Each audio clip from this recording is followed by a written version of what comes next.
Máme tu tester na relátka, je to vlastný nápad, je to vlastná výroba. Nie, že by sa relátka nedala by sa ináč namerať s prístrojom.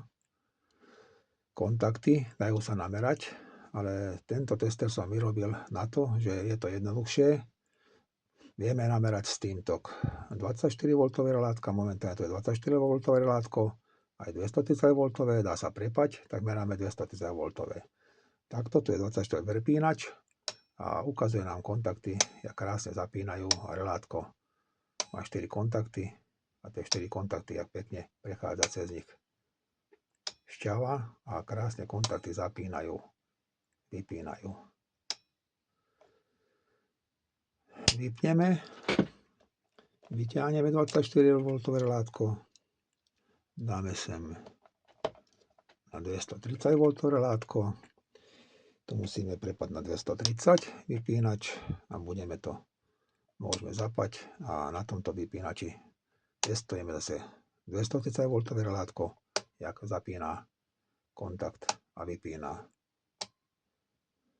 Toto som mal taký nápad, že si to vyrobím, zobral som si to do hlavy a pár hodín som porobil na tom a vzniklo z toho takýto tester na relátka.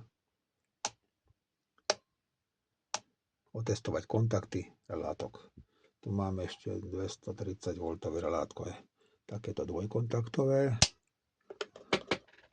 Sem dáme do toho, takže vieme aj také dvojkontaktové, zapneme to, kontakty sú spodné, furt máme tu na 230V relátka vnútri, zapneme, prepneme, kontakty ukazuje, prechádza z nich šťava, na diódy mám tu na trafáčik vnútri, je to istené, aby nemohlo sa zapať 230 alebo 24, buď ide 24V, buď ide cez toto relátko, je to istené, buď 24V ide, alebo 230.